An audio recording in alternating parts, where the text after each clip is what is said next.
Hello, this is your boy Miguel from the Mobile Mechanic 757, working with the nice young lady. Her Honda Civic air condition was not working. You know, I get down, I get straight to the point. Customer was complaining that the Freon was being rejected, trying to put it into the car.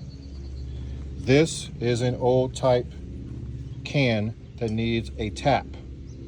This is a newer type of can with the EPA keeps it from releasing into the atmosphere. You actually need, and forgive me, I'm doing one hand, hold on.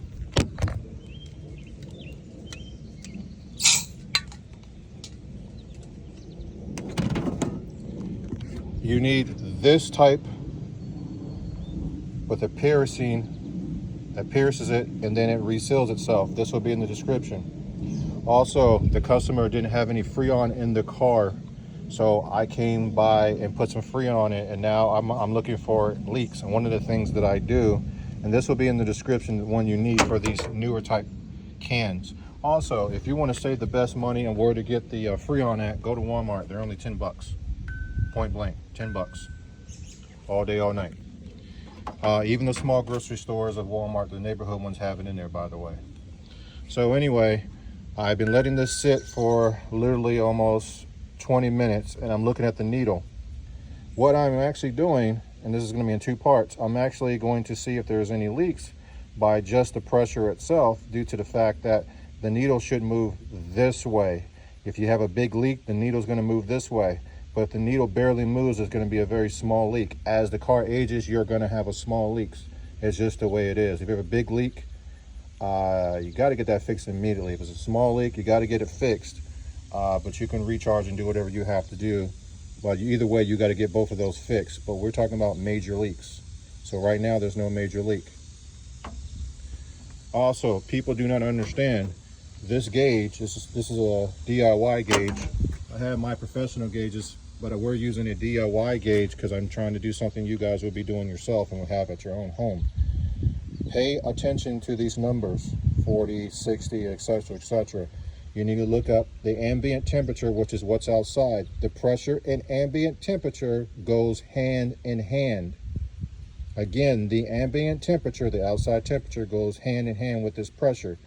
This red, yellow, and green means absolutely nothing if you do not know that. I will put it in the description and where you can get the pressure charts at. Again, you must know, and I'm emphasizing this, you must know the ambient temperature with these numbers. They go hand in hand. Otherwise, you're going to overcharge or undercharge the vehicle. So, with that being said, also I used to do heating and air conditioning, universally certified. I can throw dye in here, and I can also use a sniffer. This will be in the tool description too. So what I do, it beeps, and as I'm moving it on the air conditioner line, anywhere that is beeping a lot, that means there is this is sniffing. As you can see, this is because I'm recharging it. It's making that noise. But all you do is restart it. It made that noise. Again, you can see the yellow there, the green there, because I'm recharging it. So a little bit of Freon and dye got right there. So I go all the way to the condenser. I go all the way back there to the expansion valve, all of the lines. As the car is running, I go inside the vent with this, and that tells me if the evaporator is actually leaking. You also do this with the car actually running too. I also go down to the compressor. I go to all the air conditioned areas I can with this. And this has never steered me wrong in any shape, form, or way. This is just a mechanic tip to help you guys. It is hot outside. In Virginia, it's 104 degrees. It is burning up. If you have, again, this old type, you need a piercing type of old this right here to put in. You need the old type of this. It has to pierce it.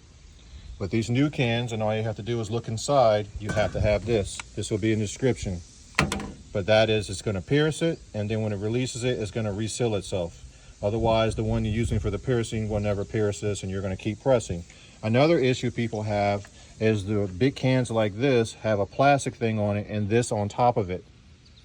And you're pressing and pressing for the rest of your life. The problem is you need to screw this off of the can and unscrew the plastic cover, pull that off, and then screw that back on, or you're going to be pressing for the rest of your life. These are just mechanic tips that I'm trying to put in this small video to help you out. I'm on your side. There's a lot more information, but this is a DIY condensed version of trying to help everybody save money. It is hard out there, and I'm a customer too. If you like this video, please like, subscribe, and share. Thank you.